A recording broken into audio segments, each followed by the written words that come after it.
Muzan Kibutsuji, the Demon King, the progenitor of all demons and demon slayer. He's built up as the ultimate evil, a being of unparalleled power and cruelty. But does he live up to the hype? Almost every decision he makes brings him closer to his ultimate demise. It's so bad that I started to think that maybe, deep down, that's exactly what he wants. Attention, spoilers ahead. We will be discussing events and using information from the later chapters of the manga as we progress through this video. At the microphone, it's Anime Guide. Make yourself comfortable and grab a snack, and let's break down why this centuries-old demon might be one of the weakest aspects of an otherwise stellar series.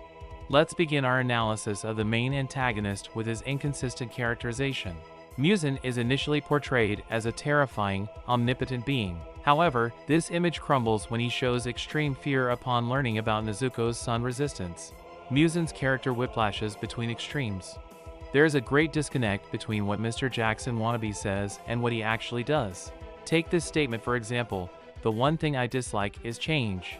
Except that he seems to be perfectly fine with constantly changing his drip, body, and even his living environment.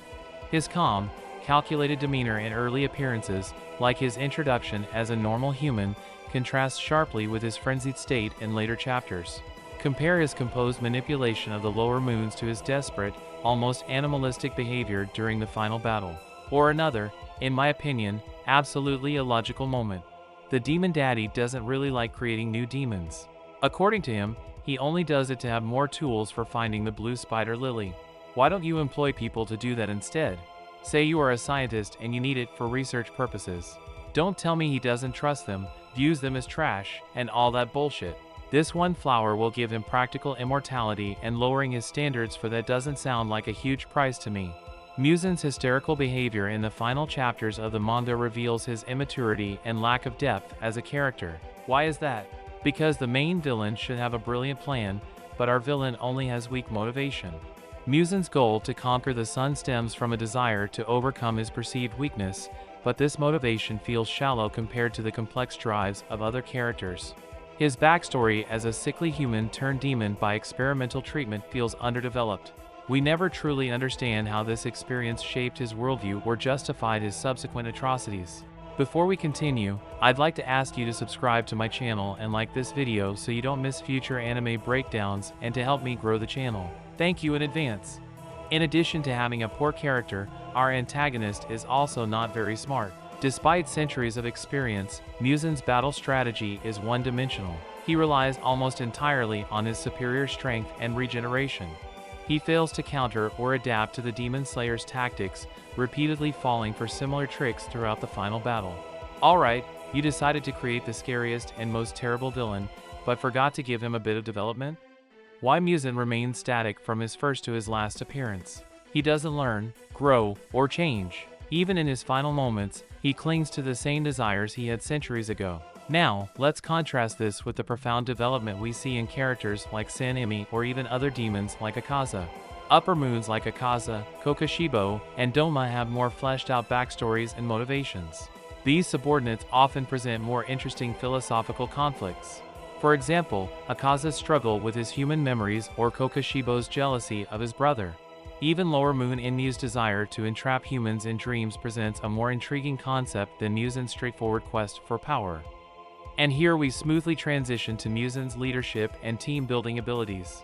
Things are even worse in this regard.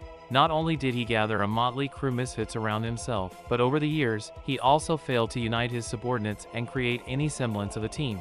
They all hate each other, and even Muzan's interactions with Kokoshibo, his oldest and most loyal servant, lack any warmth or camaraderie.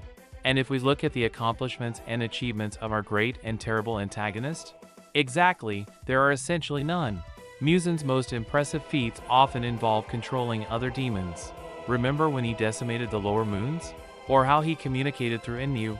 It's always about his power over others, rarely about his own abilities. He's content to let his underlings do the dirty work. Compare this to iconic villains like Naruto's Pain or JJK's Sukuna, who actively drive their own plots forward. In over 200 chapters, Muzan only engages in direct combat twice. Once briefly against Tenjiro in the entertainment district, and then in the final battle. the rest of the time? Even in the final battle, Muzan tries to use Nakeheim's blood demon art to escape rather than facing his enemies directly. And since I mentioned the final battle, let's break it down separately. The final confrontation, spanning over 20 chapters, feels drawn out and repetitive. Muzan's tactics are limited to regeneration and brute force. His defeat relies heavily on Tamayo's poison and the approaching sunrise, rather than the protagonist's skills or growth. Compare the emotional impact of his demise to these earlier, more poignant villain defeats. Finally, I can't fail to mention Muzan's most foolish action. During his first encounter with Tanjiro, the Demon King realizes that he's likely facing the descendant of the very man with the earrings who sliced him to pieces many years ago. What should you do if you see a potential problem in front of you when you're an almost omnipotent being? That's right, you should run away. Damn it, just brilliant. Here's a serious question. What do you think an immature person, who can't handle their own emotions, lives for centuries in constant fear, and can't achieve their goal, would do to resolve this situation? Correct, they would assign the task to the weakest subordinates and continue to sit in fear in their pocket dimension. And everything could have ended right there. But what do you think? Does Muzan's role as the progenitor of demons make up for these shortcomings? Or does his weak characterization ultimately hold back the series from true greatness? Share your thoughts in the comments below, and don't forget to subscribe for more anime analysis.